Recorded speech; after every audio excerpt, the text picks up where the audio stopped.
কিচেনে সবাইকে স্বাগত জানিয়ে আজকের রেসিপি শুরু করছি। আজকে কিন্তু আমি আপনাদের দেখাতে চলেছি শোল মাছের টক। এখানে আমি 4 পিস শোল মাছ নিয়েছি, একটু ভেজে নিয়েছি হালকা করে, আর নিয়েছি একটা ছোট্ট আম একটু সেদ্ধ করে টক জলটা একটু ফেলে নিয়েছি।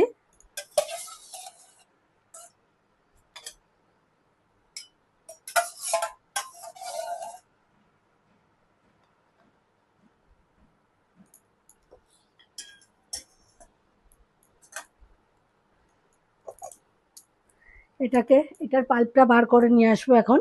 এর মধ্যে আমি দিয়ে দিচ্ছি একটা কাঁচা লঙ্কা,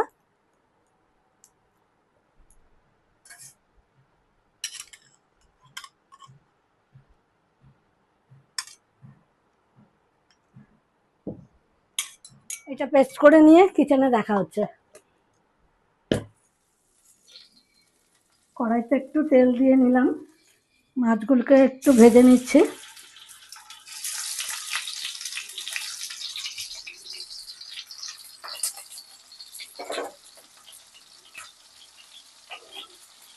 সাইড হয়ে গেছে,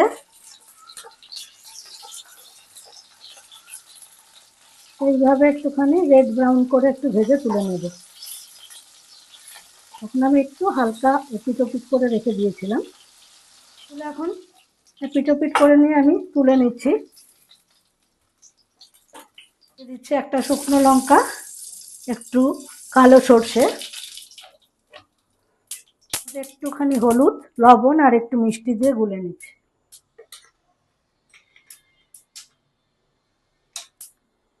একটু লবণ নিলাম, একটু চিনি নিয়ে, যেহেতু টকটাকে ব্যালেন্স করতে হবে, আর টকই যখন একটু তো চিনি লাগবেই।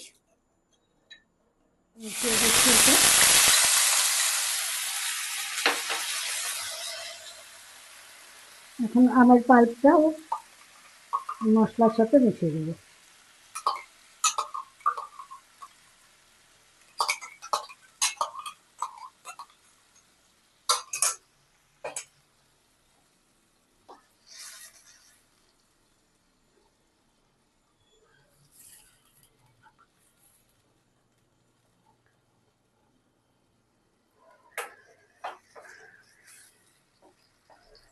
গ্রেভিটা ফুটে উঠলে এখন আমি মাছগুলো দিয়ে দেব।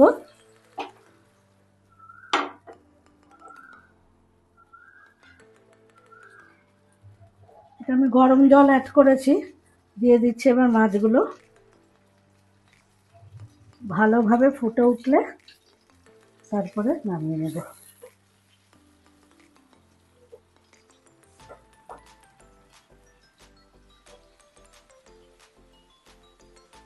বন্ধুরা, শোল মাছের টক কিন্তু একদম আমার রেডি। ওভেনটা অফ করে দিচ্ছি, দিয়ে 2 মিনিট স্ট্যান্ডিং টাইমে রেখে আপনাদের সামনে সার্ভ করে দেখাচ্ছি। বন্ধুরা, তাহলে শোল মাছের টক কিন্তু আমার একদম রেডি। আর এই গরমের সময় এরকম একটু টক টক খেতে ভালো লাগে কিন্তু। আর দেখতেই পেলেন কত সহজ, এটা কিছুই না কিন্তু খুব টেস্ট খেতে। খেয়ে দেখুন, কমেন্টে জানান কেমন লাগলো। ভালো লাগলে তবে লাইক শেয়ার পেজটা ফলো করবেন। সবাই ভালো থাকবেন, সুস্থ থাকবেন। এখানেই শেষ করছি, নেক্সট ভিডিও খুব শিগগিরই দেখা হচ্ছে। ততক্ষণের জন্য বিদায় নিচ্ছি, টাটা।